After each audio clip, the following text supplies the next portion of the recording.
Hello everyone, welcome back to Frigid Pipes Garage. This is another pipe side project. Today we're going to be working on my 2008 Ford Mustang GT that I bought last year.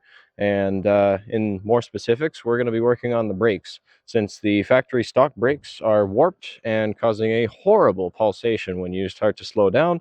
They're also just not very good, so we're putting on some questionable Amazon rotors and pads that also happen to be drilled and slotted. Because I can't be bothered to spend $800 on drilled and slotted brakes from Power Stop. And yeah, current state of world affairs means that shipping is a lot more than it normally would be, as is the price of all these items due to tariffs going on with the US and Canada. So nothing I can do about that except support Amazon. They got good, reviews, so they should be probably fine. But I'm going to find out for you so that you don't have to. Just be a little test guinea pig, I guess. It ran a 14.5 in the quarter mile with me and Zach in the car. So, like a 14.2 around there. So basically what I want to do is make it into a high 13-second car for my first kind of iteration of the car. And then after that, kind of get it into the high 12s. Because, yeah, 14.2 is not fast enough for me. But before we can make it go faster, we should be able to make it stop first, as that's kind of the safety aspect of it. I know they do have sand traps at the end of drag strips, but I don't want to have to use it if I don't have to. Plus, $400 brakes, can't go wrong with that. So let's get this thing into the shop, and we will be putting on these brakes and seeing how they perform. Do a little bit of before and after maybe, or something. I don't know, whatever I decide to film. We'll see.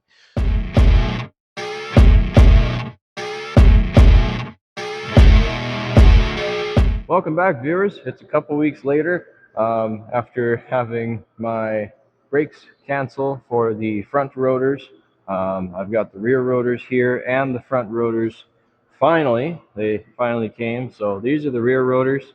They're a all black drilled and slotted rotor. And I've also got the front rotors drilled and slotted as well. They're a different brand from what's going in the rear, but they should be fine for my purposes. They're still under that $400, like the video title says. So we're going to be putting the rears on first and then the fronts. I already got the other side done. I'll show you that here real quick. So you can see in there, this side's all done already on the passenger side, and the fronts are also done. And unfortunately, the front and rears don't match. The rears, they're painted black all the way through and through.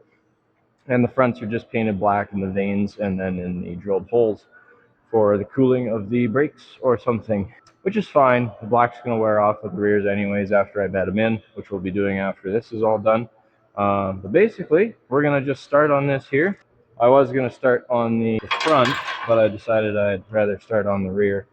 So I reused my pads over on the passenger side there because they were in really good shape for somehow, I don't know. And I'm not going to bother using the new pads. Forgive me if I seem a little slow. It's like 10:30 at night, 10:45, and I need to get this done. So that's what I'm going to be doing. But what I've been doing here to start, 13 millimeter socket on this top pin bolt, just breaking it loose. That pin's not seized. None of them have been seized so far. The one has been really close on the passenger side. The lower one was really not liking me, so that was pretty cool. And then these bracket bolts are 15 millimeter, so I've just been coming in here with a 15 millimeter ratcheting wrench. And what I'll do is I'll get another one, top tip, if I can put it on the right way, and I'll just use it like a breaker bar. I said I'll use it like a breaker bar.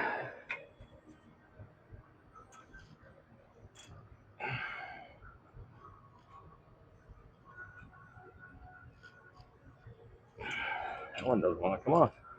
I'm going to apply a little heat to that fella.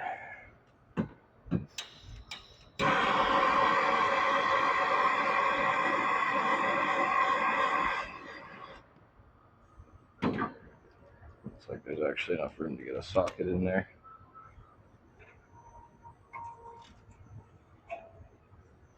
Holy crow! Oh my god.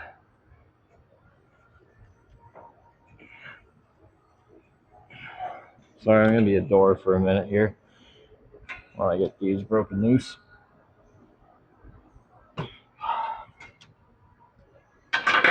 The other side rears were the same way. They were just seized right on.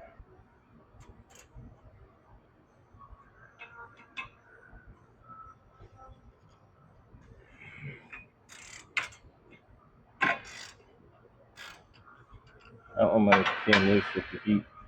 I'll put some heat to the other one.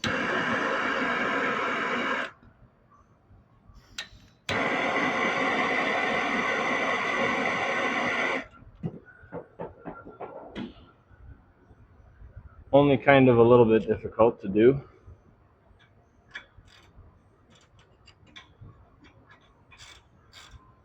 Seeing as the brake caliper boot is right there.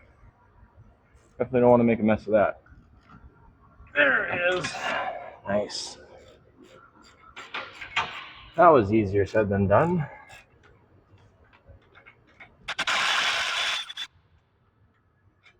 Caliper bracket bolt 1. Yeah, so this is what I've been dealing with for the past 2 hours. That and these rotors were seized on. The wheels were seized on because apparently anti-seize doesn't exist for some places. I don't know. Kind of a piss off. But got her done. Well, it took me a little bit. These are caliper pin bolts. My caliper just slides right out and the pads go there. So yes, before I reuse these on the other side, I did clean them up. No worries there. I pinched my finger. ThateffingHurt.com. Okay, and there is our bracket. Oh, I thought somebody put 2 sets of hardware on there. Looks like the rear one the top one fell off onto here.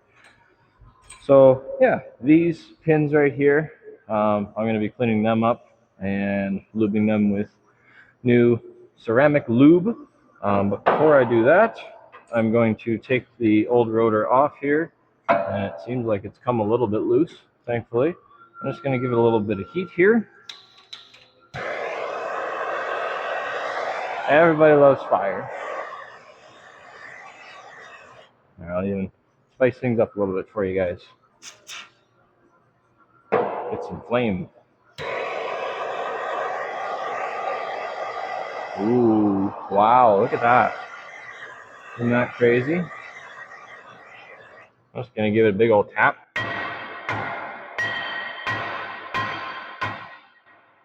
Come over here.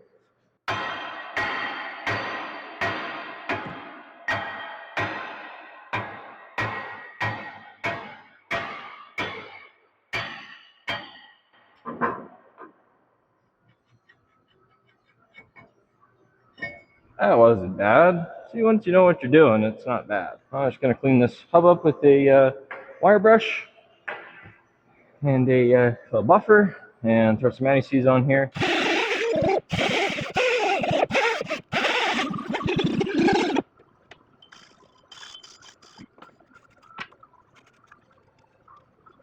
All right, now we'll do some anti-seize on the hub here.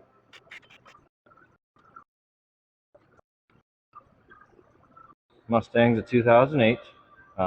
Doesn't have much for modifications except for a exhaust cold air intake. Nothing too spicy. Runs a 14.2 in the quarter mile, which not bad. Although this doesn't address that slower speed. You know, you can't go fast without being able to stop. So I figured, hey, why not get some cheap brakes on here? Fix my little speed wobble, which I did check the front brake rotors, and they are very warped. I'll show you that on the front one, on the driver's one here, before we take everything apart. So good practice to do with brake rotors. There's a little bit of oil on there. I don't know if you can see that right by my hand here, or yeah, my bottom hand here. You can see there's a bit of oil on there. So what I like to do, and what I think everybody does, they tell you on every YouTube tutorial on how to change your brakes, and kind of just brake knowledge is to take brake clean and just spray down the rotor, wipe it off, and get that schmutz off of there.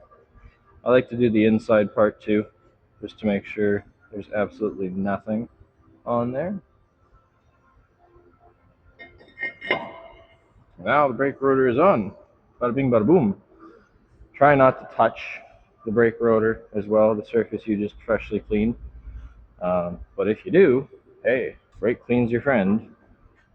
Now, like I said, I'm going to reuse these pads. There's a lot of meat left in them, so I'm not worried about reusing them, and they're even to wear. So all I'm going to do, backyard, really you shouldn't do this, but I'm doing it because it's the rear and this thing's just burnouts anyways all the time. Take my red Scotch-Brite, take the face of the pad, and should wear a mask or some sort of face protection. I'm just going to do this because it works. I don't have a face mask handy, but just take the pad, nice circular motion, keep it even, do the chamfers here and here. You'll see me do that with this.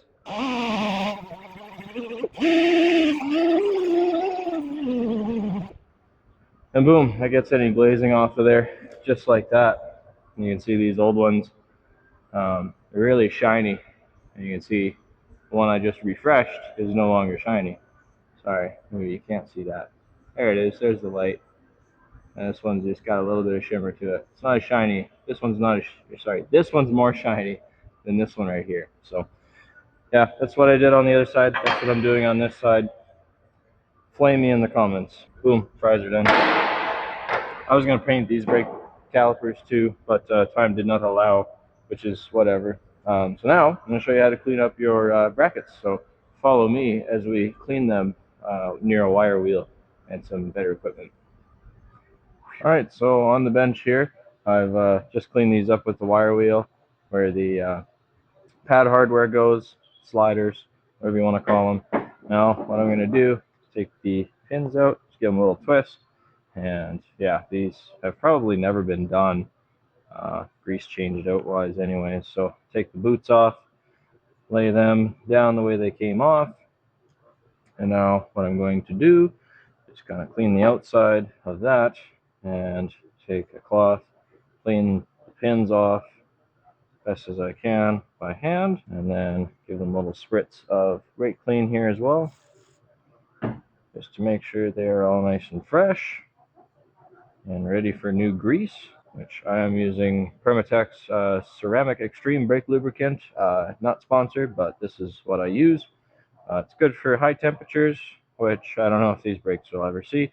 They probably will see pretty high temperatures when we break them in this evening here, which is all cool, fine and dandy. Just a nice even layer, don't need overkill amount. And then I put the boots back on. You can replace these if they're old and cracked and crusty. Lots of the trucks will be ready to replace. But I've got a little wire brush here. I just take this and go into the hole right here and clean out the bore.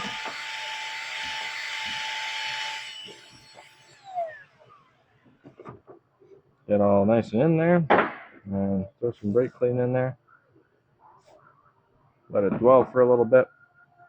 And while that's dwelling, I'll do the other side here as well. So now that that's had some dwell time, I'll just pour out the old stuff, or sorry, the brake clean that's in there. Give it another little brush. Pour in some more. Look at that, flushed out a bunch of rust and gunk and crap. Stuff that is not good in there. And just to make sure it's completely dry, air gun. Blow it out. Give the tip or the rim a wipe, whatever you want to call it. And then new one goes in. Not new, refreshed. Give a little squeeze back and forth, a little slide around. She's good. And boom, that's our caliper bracket reassembled. I'm going to be doing the same thing on the front, although the bracket's a little bit different, so I'm only going to show you this one time. And you can make the rest up on your own. Front's pretty much the same. as this. Okay, so our freshly rebuilt caliper bracket, if you want to call it that, is now here. So what I'm going to do is take my hardware, slide it in right there and there. So you will be able to find all the stuff that I bought. Link will be in the description. Bought it from Amazon, not sponsored. We'll see how it is. You'll get a true and honest opinion about how the brakes are. I remember how they were before I replaced them, so should give you a pretty good idea how they are afterwards. And if you're wondering how they were before, if you're wanting to buy one of these Mustangs, they're not fantastic, especially when you're doing high speeds and you start to slow down and the whole car starts to shake. It's kind of spooky. Highly don't recommend.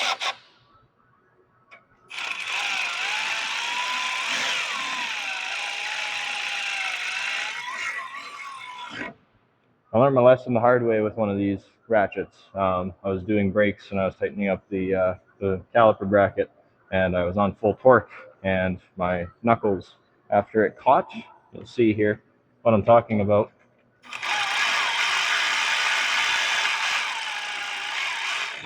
See how it only goes so far? My knuckle caught and it went backwards into a strut that was right here, and it was not a fun time. I think I still have a scar from it. But that has taught me not to go full torque with a electric ratchet when you're tightening in enclosed spaces. Just take it nice and slow. And every time I've ever done brakes, that's what I've done from then on, because I learned my lesson. You only got to do something stupid one time, and you probably won't do it again. Probably. Now, these don't have screws to secure the caliper, so you're kind of just freeballing it the whole time, which is whatever. Yeah, new pads will go in there. They're new, totally. And on this side as well, pinch them together and bring the caliper around. If you've got them on a hanger, you can take them off of the hanger. I'm not using a hanger. What I'm going to do is just take a lug nut. This is a top tip. Better if you've got a longer lug nut than this, like an OEM one, or an open-ended one is even better. Take your lug nut and put it on the stud, and that'll hold your brake rotor mostly in place. The real trick is just getting the caliper and the pads and the rotor all in place at the same time. Get a little smack just to show who's boss.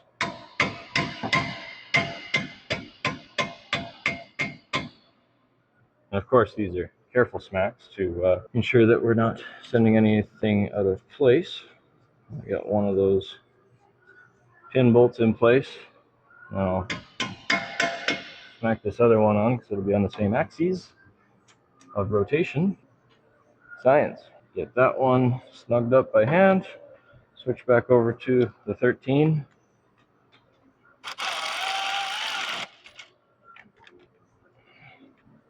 And tighten that. And tighten that. Now all I gotta do is put the wheel back on this one and torque it up, and we're good to go. So I'm gonna do the fronts now. They're a little bit different, and I got a little tip to show you there. So I'm just gonna kind of take you through that real quick, and then we'll put the wheels on, take this thing for a drive, bed the brakes in. We should be all good to go. Okay, now we're up here at the front. Same process as the rear. Just gonna take these pin bolts out first, and these ones are not a 13 like the rear. They're actually a 12. Why they're different, I don't know, but they are. So, top tip if you're following along at home doing this yourself.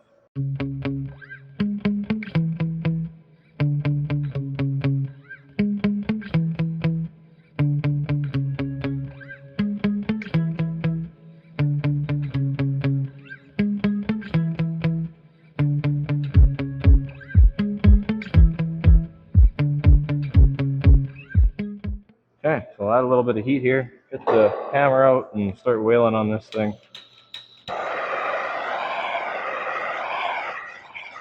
Yes, yes, I know. Hit it with your purse.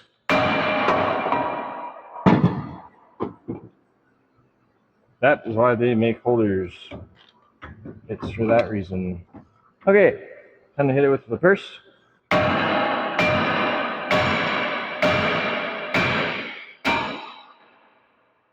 I've seen movement.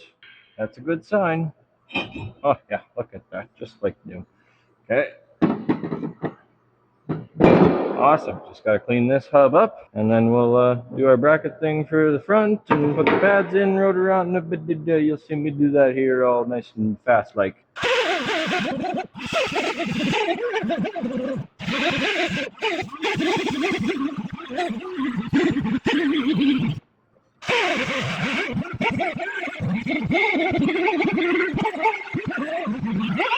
Okay, so rotor's on. I just got a little bit of caliper cleanup to do.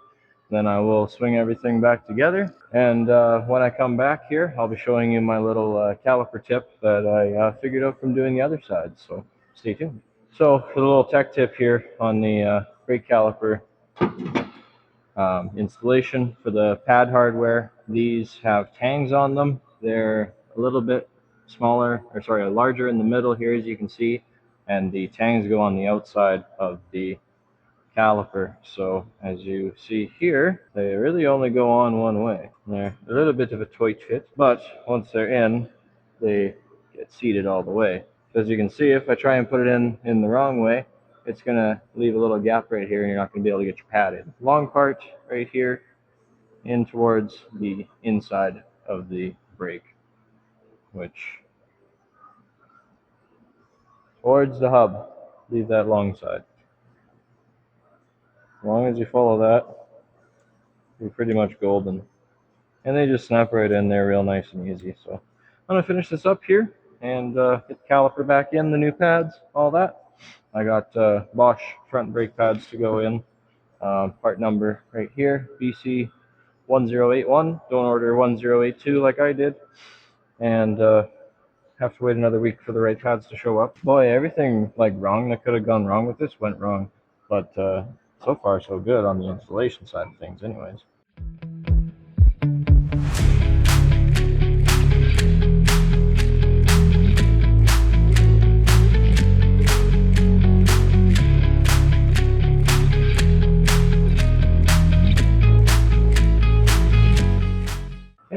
That's all done. All that's left to do, put the wheels on, torque all the wheels, take this thing for a drive. So when we come back, I'll have all my tools put away, the wheels on, everything will be hunky-dory.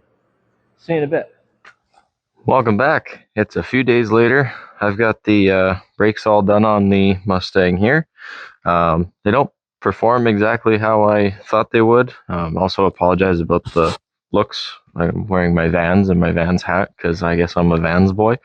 But anyways, they don't perform as great as they look, and I think that has something to do with the brake fluid, but I'll give you a look at how they turned out here. Our fronts, they look fine.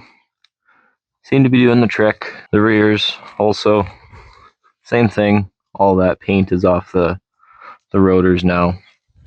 But I'm going to pop the hood here. So pop the hood open here so we can check the brake fluid. I'm just going to open this cap here. And I mean, this car's almost 20 years old. So as you can see, brake fluid is pretty black, and feeling it's pretty watery. So I think that's the majority of what our problem is. That'll be addressed at a later date. As for what I'm going to be doing next time, probably be the rear diff limited slip rebuild. I'll do that up, get it hooking both tires back up, do a flush on the brake fluid. For this episode, that's going to do it. Thanks for watching. Hopefully you learned a thing or two and enjoyed the episode and the first episode of my Mustang, which there will hopefully be many more. I've got lots of big plans for this thing, so we'll see how they go.